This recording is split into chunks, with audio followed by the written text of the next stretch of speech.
الحمد لله وكفى والصلاة والسلام على سيد الرسل وخاتم الأنبياء وعلى آله وأصحابه الذين أوفوا عهدا الذين هم خلاصة العرب الأربع وخير الخلائق بعد الأنبياء. أما بعد فأعوذ بالله من الشيطان الرجيم. بسم الله الرحمن الرحيم. ألم يعلموا أن الله هو يقبل التوبة عن عباده ويأخذ الصدقات وأن الله هو التواب الرحيم.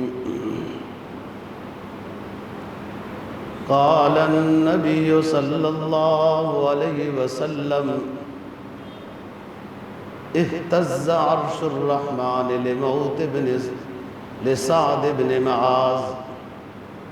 صدق الله العظيم وصدق رسوله النبي الأمي الكريم ونحن على ذلك لمن الشاهدين والشاكرين والحمد لله رب العالمين.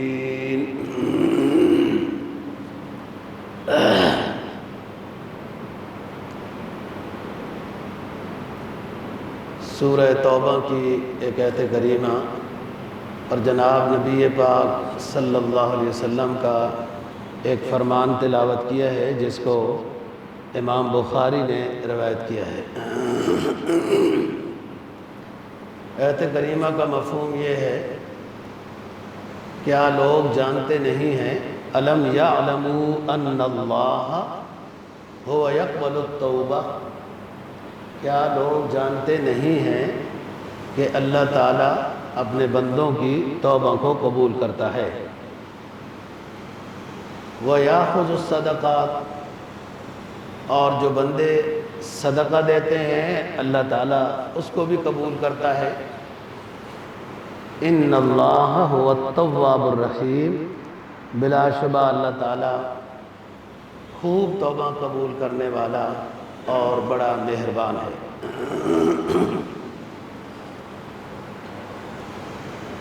جناب نبی پاک صلی اللہ علیہ وسلم کا فرمان جو تلاوت کیا ہے اس کا مفہوم یہ ہے، اہتز عرش الرحمن لموت سعد بن معاذ رضی اللہ عنہ.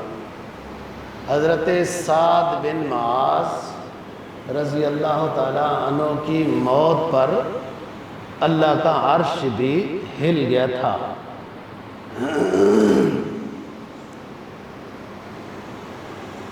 گزشتہ جمعے پر یہاں تک بات ہوئی تھی کہ حضرت سعد بن معاذ رضی اللہ عنہ بنو قریظہ کے فیصلے کے لیے گئے، اور بنو قریظہ نے جو نقض عہد کیا تھا اس کے اوپر وہ بہت پریشان تھے کہ ہمارے ساتھ اس کی سزا کے معاملے میں کچھ فیصلہ ہوگا. بنو قریظہ مدینہ کے ایک یہودیوں کا قبیلہ ہے جس نے رسول پاک صلی اللہ علیہ وسلم سے یہ معاہدہ کیا ہوا تھا کہ جب مسلمانوں پر کوئی مشکل پیش آئی تو ہم ساتھ دیں گے، اور کوئی دشمن حملہ کرے گا تو اس کے اوپر ہم بھی حملہ کریں گے. لیکن جب مشرکین مکہ غزوہ خندق کے موقع پر آئے تو یہ ان کے ساتھ مل گئے. بنو قریظہ مشرکین مکہ کے ساتھ مل گئے جبکہ ان کا معاہدہ رسول پاک صلی اللہ علیہ وسلم کے ساتھ.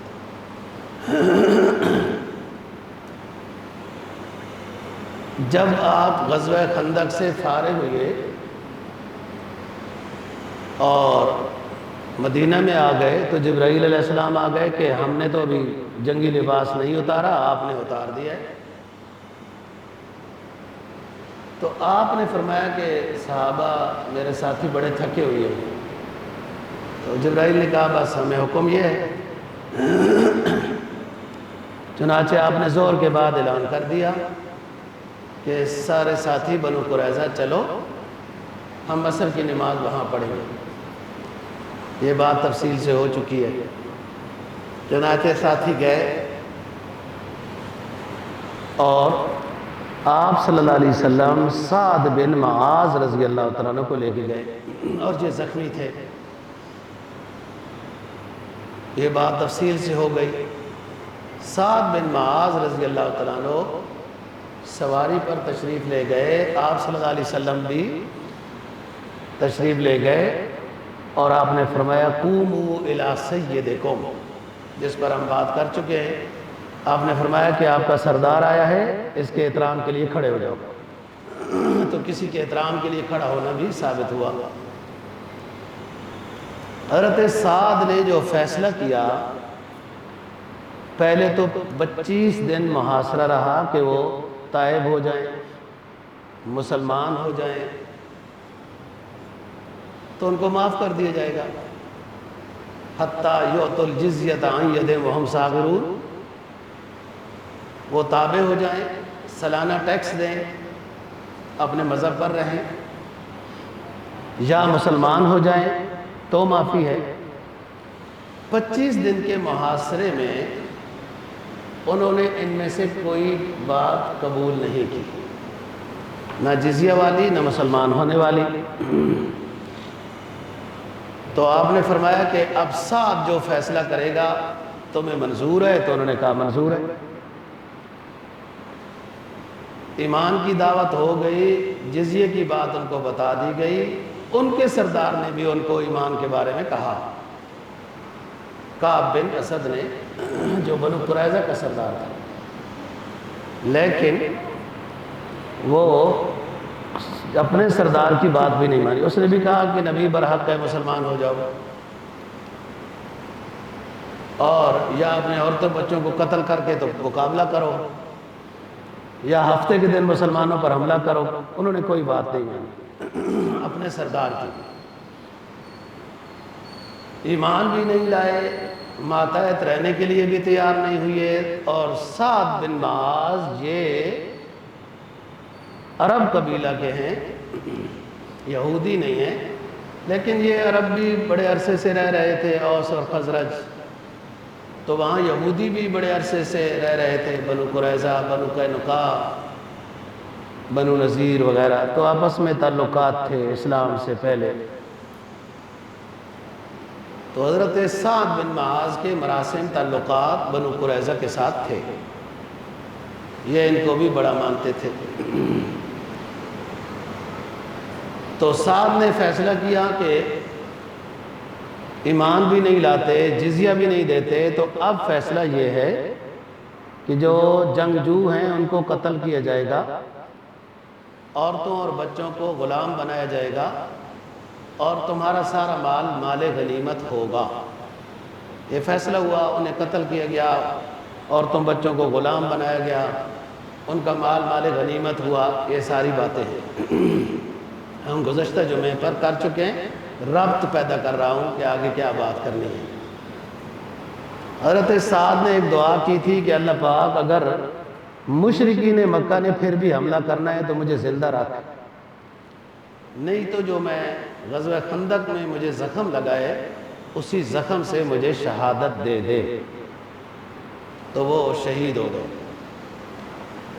وہ خون بند تھا، تقریباً ٹھیک تھے، جب انہوں نے دعا کی تو پھر دوبارہ خون جاری ہو گیا۔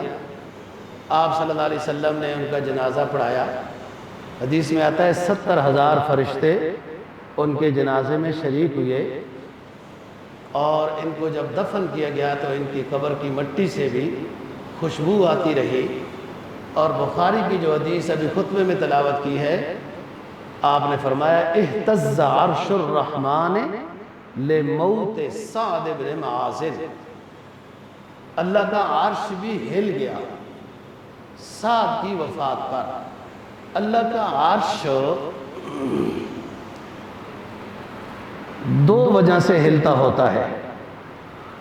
بعض دفعہ مظلوم کی بد دعا سے اللہ کا عرش ہلتا ہے اور فوراً فیصلہ ہو جاتا ہے، پھر آرڈر ہو جاتا ہے کہ اس مظلوم کی مدد کرو اور ظالم کو ختم کر دو۔ اور بعض دفعہ اللہ کا عرش خوشی کی وجہ سے ہلتا ہے کہ یہ نیچے اتنا اونچا کام ہو گیا، اتنی خوشی کی بات ہے۔ تو سعد کی روح جب فرشتے لے کر جا رہے تھے اور آسمانوں کے سارے دروازے کھول دیے گئے، ہر دروازے پہ استقبال کے لیے فرشتے کھڑے کیے گئے، اور ہر دروازے والے فرشتے یہ خواہش کر رہے تھے اور تمنا آرزو کہ اس دروازے سے سعد بن معاذ کی روح کو لے جایا جائے اعزازاً۔ تو اللہ کا عرش بھی ان کی روح جب قبض ہو کے اوپر جا رہی تھی تو بطور خوشی کے ہلا ہے۔ ابھی میں نے بتایا کہ اللہ کا عرش مظلوم کی بد دعا کے وقت بھی ہلتا ہے اور فوراً مظلوم کی مدد کے لیے فرشتوں کو بھیج دیا جاتا ہے، اور بعض دفعہ اللہ کا عرش خوشی کے وقت بھی ہلتا ہے جب نیچے ایسا کوئی کام ہو۔ سعد بن معاذ نے ہمیشہ رسول پاک صلی اللہ علیہ وسلم کا ساتھ دیا، اور یہ انصاری چند لوگ ہیں جن کے بہت خوبیاں ہیں۔ تو مہتز عرش الرحمن لموت سعد بن معاذ، یہ ان کی خصوصیت ہے۔ اور 70,000 فرشتوں کا نازل ہونا یہ ایک کثرت کو بتانا مطلوب ہوتا ہے۔ قرآن مجید نے نبی پاک صلی اللہ علیہ وسلم کو جو بتایا، اللہ نے ہدایت دی، رہنمائی کی کہ اے نبی، منافقین کے لیے جو آپ دعا کرتے ہیں، آپ 70 مرتبہ بھی دعا کریں تو ہم نہیں قبول کریں گے۔ مطلب 70 سے یہ ہوتا ہے کہ جتنی مرضی ہے، ان کے بارے میں فیصلہ ہو چکا ہے کہ یہ سزا کے مستحق ہیں، ان پر رحم نہیں کیا جائے گا، نبی کو دھوکہ دیا ہے۔ تو بنو قریظہ کا جو نظام ختم ہوا، انہوں نے نقض عہد کیا تھا۔ دو باتیں یاد رکھنا، ایک ہوتا ہے وعدہ، میرا وعدہ ہوا عبداللہ کے ساتھ کہ یہ لین دین کریں گے، اور میں وعدہ خلاف ہو گیا، تو یہ ایک ذاتی گناہ ہے جو ایک شخص کو تکلیف ہوئی ہے۔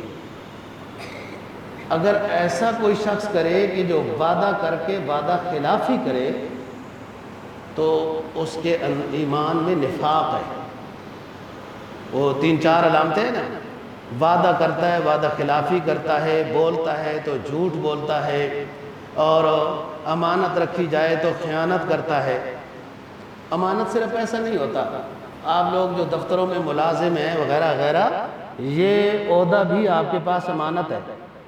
وزیر اعظم صاحب کے پاس بھی یہ امانت ہے، صدر صاحب کے پاس، جو بھی وزیر ہیں، جو بھی عہدیدار ہیں، جس چیز کے ذمہ جو کام ہے وہ ان کے ذمہ امانت ہے۔ اور مشورہ وغیرہ بھی امانت ہوتا ہے۔ المجالس بالامانہ، حدیث میں آتا ہے 2 ساتھیوں نے مشورہ کیا، کسی کو بتانا نہیں، یہ آگے بتاتا جا رہا ہے زنانیوں کی طرح، اور کہتا بھی جا رہا ہے کسی کو نہ بتانا، کسی کو نہ بتانا، سارے جہان کو بات پتہ چل جاتی ہے۔ المجالس بالامانہ، اگر کسی ساتھی نے آپ کے ساتھ کوئی بات چیت کی، راز کی بات چیت کی، تو بھلے وہ دشمن بن جائے، آپ ساتھی ناراض ہو گیا، پھر بھی اس کی وہ رازداری ظاہر نہیں کرنی چاہیے۔ حذیفہ بن یمان رسول پاک صلی اللہ علیہ وسلم کے رازدار تھے، آپ نے ان کو کوئی راز کی باتیں بتائی تھی، سب لوگ پوچھتے رہے، میرا نام تو اس میں نہیں، میرا نام تو نہیں اس میں۔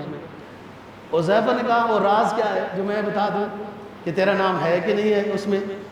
نہیں بتایا پوری زندگی۔ یہ ہوتا ہے المجالس بالامانہ۔ ایک ہوتا ہے وعدہ جو میرا اور آپ کا ہوا، خلاف ورزی ہو گئی تو ایمانی نقصان بھی ہے اور اس شخص کا شخصی نقصان ہے۔ دیکھو نا، اس بندے نے ہمارے وعدے کے وجہ سے آگے کوئی معاملہ کر دیا تھا، اور آج کل کرنا نہیں چاہیے ویسے، جب تک چیز پر قبضہ نہ ہو جائے، پیسے پر یا جس آگے نظام نہیں کرنا چاہیے، لوگ کر دیتے ہیں۔ وہ ابھی تک پاکستان کے واقف ہی نہیں ہیں، پاکستانیوں کے نا، یا دنیا کے نہیں واقف، دنیا میں بھی اسی طرح ہی ہے. آپ یہ نہ سمجھیں کہ ہم ہی ایسے ہیں. سارے جس کو موقع ملتا ہے دھوکہ دینے کا وہ دیتا ہے، جس کو چوری کا موقع ملتا ہے وہ کرتا ہے، جس کو رشوت کا موقع ملتا ہے کرتا ہے. بھلے وہ کوئی بھی ایئرپورٹ ہو، کوئی بھی ملک ہو، بس ہمارے ہاں تھوڑے سے پیسے پر کام چل جاتا ہے، ادھر ذرا زیادہ پیسے پر کام چلتا ہے. ہاں، ایک ہوتا ہے معاہدہ، یہ ایک جماعت کا دوسری جماعت کے ساتھ ہوتا ہے. اگر کوئی جماعت نقض عہد، نقض معاہدہ کرتی ہے تو اس جماعت نے بہت بڑا برا کام کیا ہے، جو بہت بڑا دھوکہ دیا ہے، اور وہ اس پوری جماعت کو اس کے نقض عہد کی وجہ سے بہت بڑا نقصان ہو سکتا ہے. یہ بڑا جرم ہے، اس کی معافی نہیں ہے. وہ جو وعدہ خلاف ہے وہ اس بندے سے بھی معذرت کر سکتا ہے کہ یار غلطی ہو گئی، آپ کو بتانا تھا نہیں بتا سکا. اللہ سے بھی معافی مانگ سکتا ہے، آئندہ نظام درست کر دے. جس نے معاہدے کی خلاف ورزی کی ہے، جو ایک ملک کا دوسرے ملک کے ساتھ معاہدہ ہوتا ہے، اور ایک جماعت کا، ایک قبیلے کا دوسرے قبیلے کے ساتھ معاہدہ ہوتا ہے، اس کے خلاف نہیں کرنا چاہیے. اور اگر کرنا ہے تو وقت سے پہلے ان کو بتا دیا جائے کہ ہمارا اور آپ کا جو معاہدہ تھا وہ اب نہیں رہے گا. بنو قریظہ کو اس لیے سزا دی گئی کہ نبی پاک صلی اللہ علیہ وسلم اور آپ کی جماعت کو انہوں نے دھوکہ دینے کی کوشش کی ہے. اللہ نے ان کی حفاظت فرمائی، ورنہ بڑا نقصان ہونا تھا. یہ گزشتہ جمعے کی بات ہے. ایک صحابی ہیں ابو لبابہ رضی اللہ تعالیٰ عنہ، ابو لبابہ بن عبد المنذر، مشہور صحابی ہیں. ان کے بھی بنو قریظہ کے ساتھ تعلقات تھے، اور بنو قریظہ کا اصرار تھا کہ یہ ہمیں ملنے آئیں. ان کا کوئی لین دین تھا، کاروباری لحاظ سے، کوئی بچوں کا نظام تھا، اس طرح کی کوئی چیز تھی. یہ مسلمان تھے، وہ یہودی تھے، لیکن ایک لین دین نظام چل رہا تھا. انہوں نے یہ اصرار کیا کہ ابو لبابہ کو ہماری طرف بھیجا جائے. ابو لبابہ چلے گئے، اور وہ سارے مرد عورتیں بچے جمع ہو گئے، چیخنے لگ گئے، رونے لگ گئے. بنو قریظہ والے، ہمارے ساتھ کیا ہونے والا ہے، ہم نے غلطی بڑی کی ہے، مطلب معاہدے کی خلاف ورزی کی ہے، آپ صلی اللہ علیہ وسلم بہت سخت ناراض ہیں. ان کو ان کے رونے دھونے پر یا پرانا جو ایک تعلق تھا اس لحاظ سے رحم آ گیا.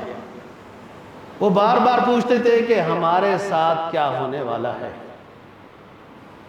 اب یہاں پر ابو لبابہ کی بات کو قرآن نے نقل کیا ہے. یا ایھا الذین آمنوا لا تخونوا اللہ والرسول وتخونوا اماناتکم وانتم تعلمون وَاعْلَمُوا أَنَّمَا أَمْوَالُكُمْ وَأَوْلَادُكُمْ فِتْنَةٌ وَعِندَهُ أَجْرٌ عَظِيمٌ. اے ایمان والو، اللہ رسول کے ساتھ ان کے معاملے میں، ان کے مشورے میں خیانت نہ کرو. نہ امانت میں خیانت، نہ ان کے حکم میں خیانت. اور تم جانتے ہو یہ مسئلہ کہ خیانت نہیں کرنی چاہیے. رہی بات جس وجہ سے تم نے خیانت کی ہے کہ میرا ان کے ساتھ مالی لین دین ہے یا بچوں کے ساتھ کچھ مسئلہ ہے تو وہ بچ جائیں، وہ بچ جائیں. انما اموالکم واولادکم فتنہ واللہ عندہ اجر عظیم. اموال اور اولاد تمہارے لیے آزمائش ہے. ان کی محبت میں آ کر تم اللہ رسول کے حکم کو توڑ دیتے ہو، یا ان کی محبت کو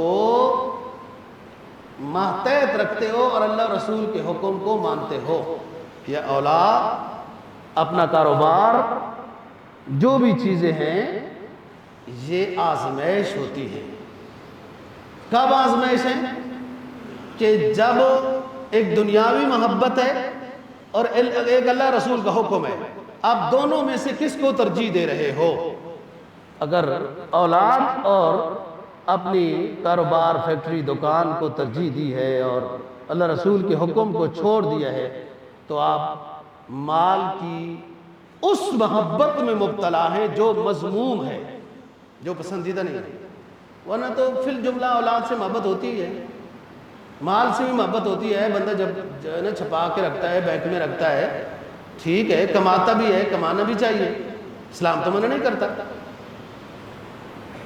لیکن اگر اس مال کے حصول میں ایسا ہوتا ہے کہ اللہ کے حقوق، رسول کے حقوق، اولاد، اپنے سنگی ساتھی، پڑوسیوں کے سب کے حقوق پامال ہو رہے ہیں، اور مال جیسے آئے آنا چاہیے، چوری کہو، دھوکے کہو، سود کہو، رشوت کہو، کوئی بھی ہو، آنا چاہیے، اور مال کے کمانے اور جمع کرنے میں اتنا منہمک ہے کہ نماز روزہ اس کو کوئی یاد نہیں۔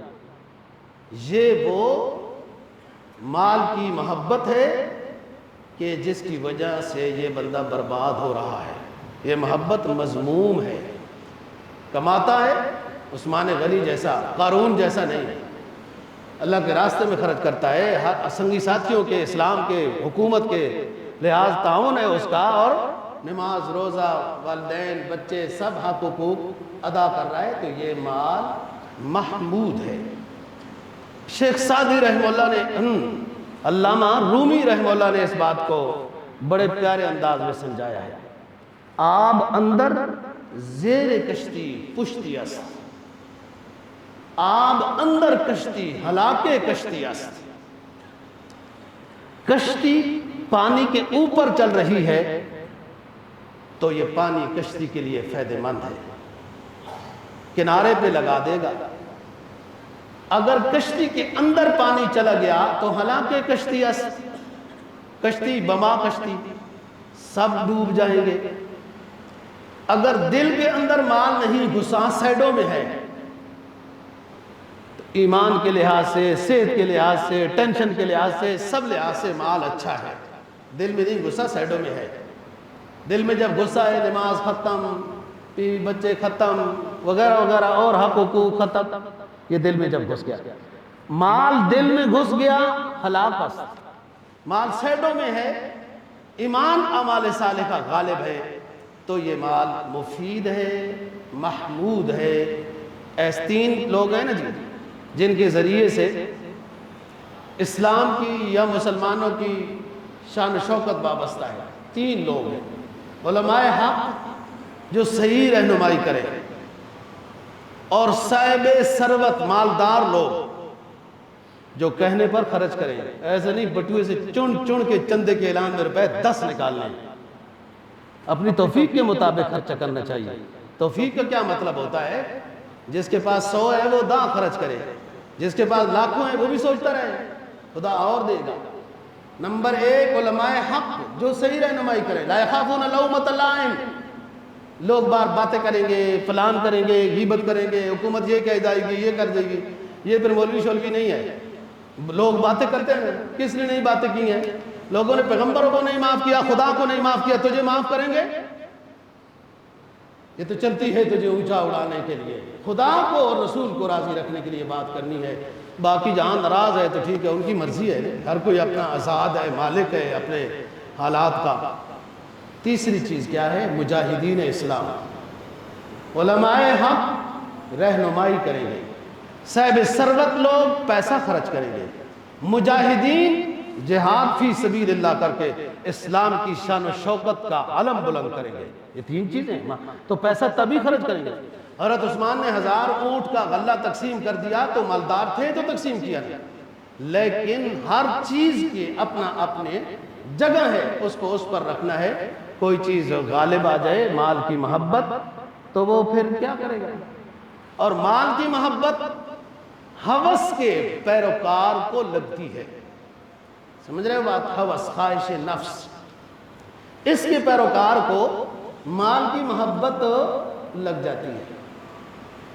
جو شخص کے نفس کا پیروکار ہوتا ہے، ماحول کا پیروکار ہوتا ہے، رسم رواج کا پیروکار ہوتا ہے، یہ مال کی محبت میں مبتلا ہوتا ہے۔ جو شخص وحی کو امام بناتا ہے، قرآن حدیث کو، رسول کو امام بناتا ہے، وہ مال کی محبت میں مبتلا نہیں ہوتا۔ اور شیخ سعدی کیا کہتے ہیں؟ ہما با ہوا ہو ساختی دمے با مصالح نہ پرداختی۔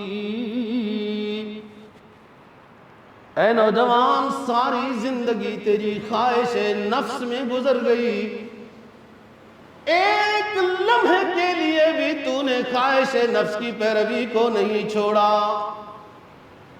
نفس و ماحول نے کہا لباس ایسا پہننے لگ گئے، نفس و ہوا نے کہا شیو کیا کرو، ہے تو تم نبی کے محبت والے، ہے تو تم نبی کے پروانے، اور نبی کے نام پر جان بھی قربان کرنے کے نعرے لگانے والے، لیکن نبی کی سنت اپنے چہرے پہ اپناؤ۔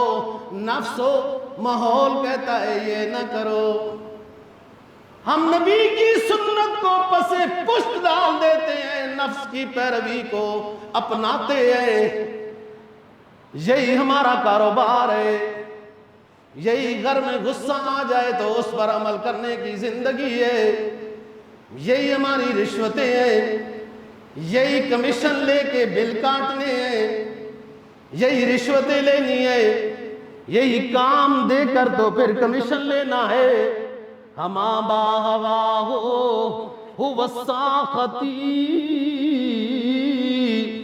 دمے با مصالح نہ پرداختی۔ بس کچھ بھی نہیں، سوچ ہی نہیں آئی کہ میں کیا کر رہا ہوں۔ صبح بندے کو سوچنا چاہیے نا کیا کرنے، بلیڈ خریدنے جانا، اور آج کل ایک نیا بلیڈ نکلا ہے، ٹھیک ہے، وہ نا داغ بھی نہیں بناتا، میں بھی جانتا ہوں یہ چیزوں، اس کمپنی کی خریدنے، اور یہ ہے کون؟ محب رسول، عاشق رسول، نبی کے نام پر جان بھی قربان کرنے والا، یہ امتی ہے۔ سنت پر عمل نہیں کر سکتا، جان دے دیتا ہے، جی جب جان کا موقع آئے گا دیکھ لیا جائے گا۔ اس وقت بھی جو جان دینے والے ہوتے ہیں وہ اور ہیں، وہ چوری کھانے والے مجنو اور ہوتے ہیں، جان دینے والے اور ہوتے ہیں۔ اور رات کو سوچنا چاہیے، شام کو محاسبہ مراقبہ کہ آج دن کو میں نے کیا کیا کام کیے، اللہ رسول کی رضا کے لیے کیا کیے اور خلاف کے لیے کیا کیے، تو ذرا لسٹ تو بناؤ۔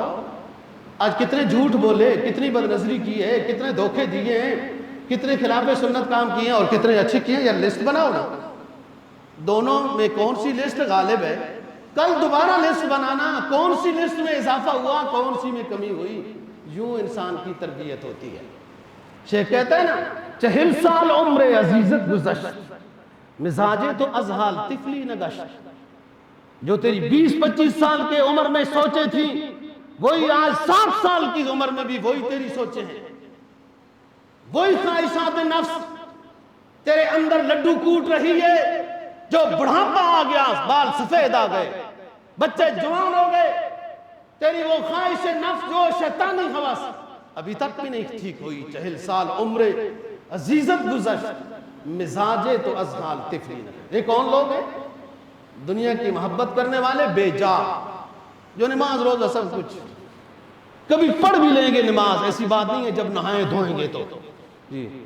گاؤں دیہاتوں میں عورتیں نماز ایسی پڑھتی ہیں، کسی دن بعد سورج صحیح نکلے نہا دھو لیتی ہیں، اس دن زور بھی پڑھ لیتی ہیں۔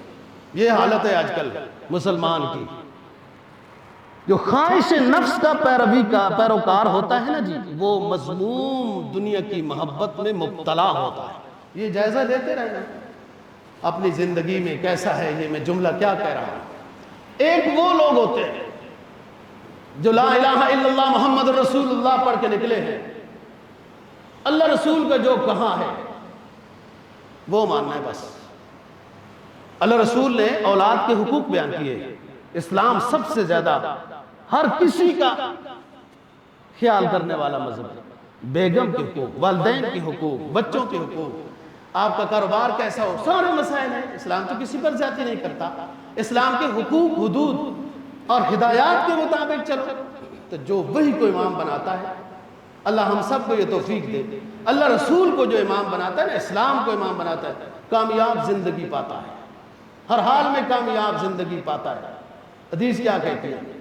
فرمایا عجباً لأمر المؤمن وإن أصابته السراء فشكر فهو خير له وإن أصابته الضراء فصبر فهو خير له۔ مومن کی شان ہی عجیب ہے، جب راحتیں آئیں تو شکر بجا لائے تو بھی ثواب ملے گا، اور اگر مصائب آ جائیں صبر کرے تو بھی ثواب ملے گا۔ حالتیں تو دو ہی ہیں نا جی۔ تو جب اسلام کو آپ امام بنائیں گے نا، زندگی بڑی پرسکون پائیں گے، آخرت اور اس سے زیادہ پرسکون ہو۔ علامہ رومی ہے جو وہی کو، اللہ رسول کو جنہوں نے امام بنا کے دنیا گزاری نا جی، وہ کیسی جماعت ہے؟ فرمایا باغرو کہ الصاغر وفا مستن، باغرو کہ الصاغر وفا مستن، امید ماں برسانید کے ہر کجا ہستن۔ ایک اللہ والوں کی جماعت ہے، ہر وقت جنہوں نے اسلام کو اپنا امام بنایا، جس جگہ جائیں، جہاں جائیں، جس وقت جائیں، انہیں اللہ کی رحمت کا ہی سامنا ہوگا۔ یہ وہ جماعت ہے جنہوں نے ہر جگہ میں اللہ اور رسول کے حکم کی اتباع کرنی ہے۔ بآنگرو کہ الصاغر وفا مستن، انہوں نے اللہ اور رسول کی محبت کا وہ لبا لب بھرا ہوا جام پیا ہوا ہے۔ لفظی ترجمہ کر رہا ہوں، بآنگرو کہ الصاغر، وہ پیالہ، وہ پیمانہ اللہ رسول کی محبت کا نا، وہ لبا لب بھرا ہوا پیا ہوا ہے۔ جدھر جاتے ہیں کوئی مسئلہ نہیں، مصیبت آ گئی تو صبر، راحت آ گئی تو شکر۔ اور آپ کو پتہ ہے کہ شکر کیا ہے؟ شکر کیا ہے؟ اللہ تعالیٰ کی نعمت پر شکر کرنا۔ اور شاکر کون ہوتا ہے؟ کہ جو نعمت پر شکر بجا لاتا ہے اور نعمت کو خلاف شرع استعمال نہیں کرتا۔ بھلے خود اپنا وجود ہے، بھلے پیسہ ہے، بھلے عہدہ ہے، بھلے جو کچھ بھی ہے، اللہ کا شکر ہے، یہ عہدہ ہے، یہ صحت ہے، یہ پیسہ ہے، کاروبار ہے، فیکٹری ہے، اللہ کا شکر ہے۔ اور جو بھی نعمت ہے اس کو ناجائز کاموں میں استعمال نہیں کرتا۔ ناشکرہ کون ہوتا ہے؟ ناشکرہ یہ ہوتا ہے، بڑی مصیبت ہے، بڑی پریشانی ہے، ہر وقت مصیبتیں اس کو یاد ہیں، نعمتیں اس کو یاد ہی نہیں۔ اور آپ یہ میرا جملہ ماحول میں جب آپ پڑتال کریں گے نا، سنیں گے، ہر وقت بس مصیبتیں، پریشانی، فلانی، کیا کریں جی، بیماری آ گئی تو کیا ہے، آ گئی تو آتی رہتی ہے، نہ آئے تب بھی مرنا ہے، ہائے فلانا ہو گیا، ہائے یہ ہو گیا۔ ہر وقت اس بندے نے مصیبت کا تذکرہ کرنا ہے، جبکہ اتنی انبار نعمتیں ہیں وہ اسے سمجھ نہیں آتی۔ ایک بات یہ بھی ناشکرہ ہے، ایک اور بھی ناشکرہ ہے۔ کیا؟ میری گاڑی اچھی ہے، میری کوٹھی اچھی ہے، آپ کو پتہ ہے میرا کتنا کاروبار ہے، میں اتنا مالدار ہوں، میں چائنا کا بھی چکر لگا کے آیا ہوں، میں فلانی جگہ بھی پھر کہ ہوں، پتہ ہے آپ کو میرا بڑا کاروبار ہے، میں فائلر بھی ہوں، ٹیکس بھی دیتا ہوں، اور میرے بچے اور فلان، میری 4-5 دکانیں بھی ہیں، گاڑی میری بہت اچھی ہے، فلان بھی چیز اچھی ہے، کوٹھی بھی اچھی ہے، کوٹھیاں بھی 2 ہیں۔ نعمتیں گن رہا ہے، منعم کو بھولا ہوا ہے۔ نعمتیں دی کس نے ہیں؟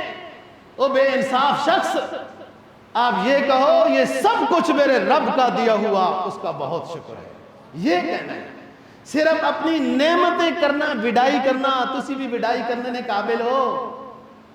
ہر بچہ جو پیدا بھی نہیں ہوا وہ بھی قرضوں میں دبا ہوا ہے، غلامی کے علاوہ اور کچھ پاس میں ہے ہی نہیں۔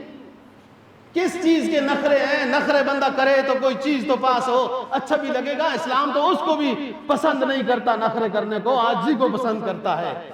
تو لوگ نعمتیں اپنی گنواتے ہیں، اور بڑے جناب تسی تو ماحول میں رہتے ہو، پڑوسیوں نے یہ گاڑی لائی ہے، اس سے بہتر لگی، انہوں نے یہ والا رنگ اور ٹائلیں لگائی ہیں، ہم نے اس سے بہتر کر لی۔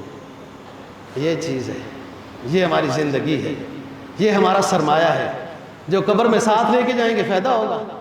بے شک اچھی کوٹھی بناؤ، بہت اچھے فارم ہاؤس بناؤ، صحابہ کرام کے بھی بڑے بڑے فارم ہاؤس تھے، لیکن جب اللہ رسول کے اعلان آتا تھا تو سب سے پہلے وہ نکلتے بھی تھے۔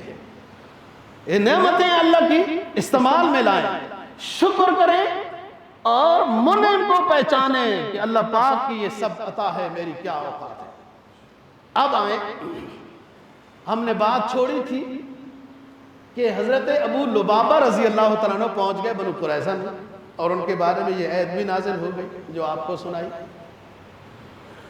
وہ چیخ چاڑ بچا دی، قریب پہنچ گئے، رونے لگ گئے، ہمارے ساتھ کیا ہوگا، بنو قریظہ والے سارے۔ انہوں نے دیکھا، رحم آ گیا تو یوں اشارہ کیا، وہ تو سمجھ گئے کہ ہمارے بارے میں قتل کا حکم ہے۔ اب ان کو بھی پریشانی ہو گئی کہ غلط بات ہو گئی۔ المجالس بالامانہ، اب دیکھ لو، لا تخونوا اللہ والرسول وتخونوا اماناتکم، اللہ رسول کے حکم کی بھی خیانت نہ کرو، جیسا حکم ہے اس پر عمل کرو، نہیں ہوتا توبہ کرو، تعویل نہ کرو، اور جو انہوں نے کچھ مشورہ کیا ہے اس میں بھی خیانت نہ کرو،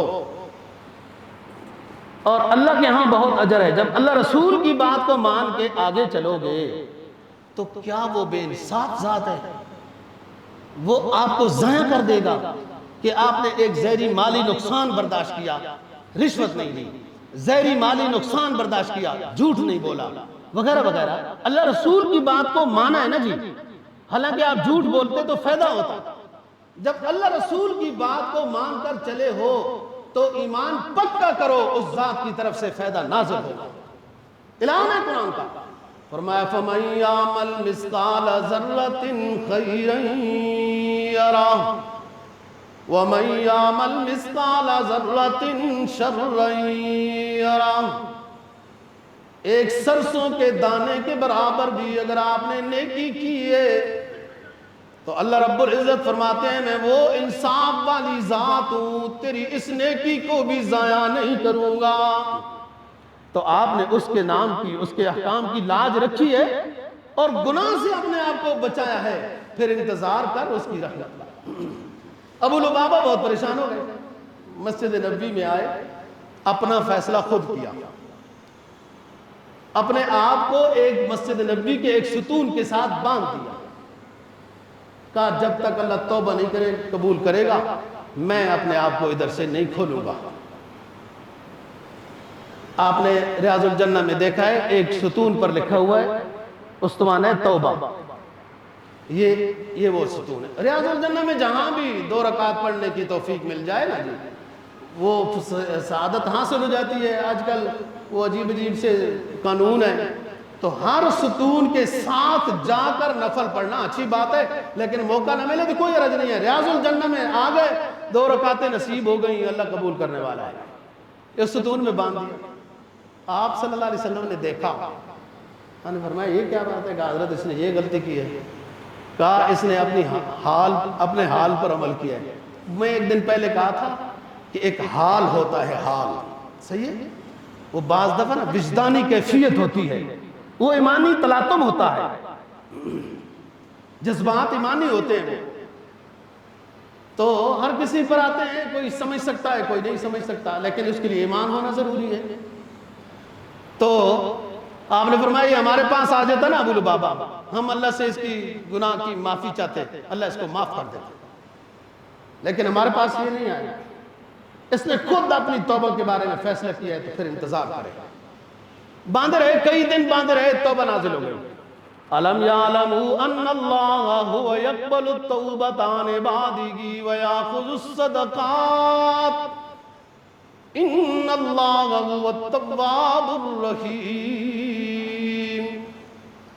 کیا یہ جانتے نہیں تھے کہ جس رب پہ یہ ایمان لا چکے ہیں وہ توبہ کو قبول کرنے والا، صدقات و خیرات کو قبول کرنے والا ہے، اس کی شان یہ ہے سب سے زیادہ بڑے سے بڑے گناہگار کی توبہ کو قبول کر لیتا ہے، وہ بڑا مہربان ہے۔ لیکن انہوں نے باندھا، پھر توبہ نازل ہوئی، یہ حال ہے حال۔ پھر کہنے لگے ہم رسی خود بھی نہیں کھولیں گے، میں نبی سے امید رکھتا ہوں کہ میری توبہ قبول ہو جائے، ہو گئی ہے تو میرا پیغمبر میری رسی کھولے گا۔ اب دیکھو نا بظاہر تو یہ بے ادبی لگتی ہے نا کہ باندھی کھودا ہے اور کہتے کیا ہو کہ میرا نبی میری رسی کھولے، یہ حال ہوتے۔ اچھا بہت سارے لوگوں نے کتابوں میں اولیاء اللہ کے احوال دیکھے نا جی، سمجھ نہیں سکتے، پونجی کوئی نہیں ہوتی، کچھ اور کہنے لگ جاتے ہیں۔ اب آؤ، عن ربیعہ ابن کعب، عن ربیعہ ابن کعب رضی اللہ تعالیٰ عنہ، کنت ابیت مع النبی صلی اللہ علیہ وسلم فأتیتہ بوضوئہ وحاجتی فقال النبی صل یا ربیعہ فقلت انی اسألک مرافقتک فی الجنہ قال النبی اہو غیر ذالک قلت لا هو ذلك قال النبي صلى الله عليه وسلم فأعني على نفسك بكثرة السجود۔ ایک صحابی ہے، مدینہ طیبہ کے رہنے والے ہیں، نو عمر رہے، نابالغ رہے، خواہش کا اظہار کرتے ہیں میں رسول پاک صلی اللہ علیہ وسلم کے گھر میں رات گزارنا چاہتا ہوں، آپ کی رات کی عبادات معمولات دیکھنا چاہتا ہوں۔ آپ نے فرمایا ٹھیک ہے آ جاؤ۔ آپ جب صبح کے سحری کے وقت تہجد کے لیے تشریف فرما ہوئے اٹھے، حاجت کے لیے گئے، واپس آتے ہیں، یہ شخص پانی کا لوٹا بھر کے کھڑا ہوا ہے، مسواک ہاتھ میں لیا ہوا ہے، تولیہ اپنے کندھے پہ رکھا ہوا ہے۔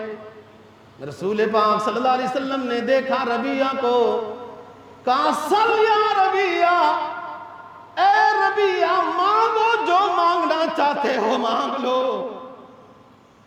خوش ہو گئے نبی پاک صلی اللہ علیہ وسلم، یہ کہنے لگا انی اسألک مرافقتک فی الجنہ، اے اللہ کے رسول جیسے دنیا میں آپ کی معیت حاصل ہوئی، آپ کا قرب ملا، آخرت میں جہاں آپ کی جنت ہوگی مجھے بھی ساتھ بسیرا مل جائے، یہ مانگتا ہوں۔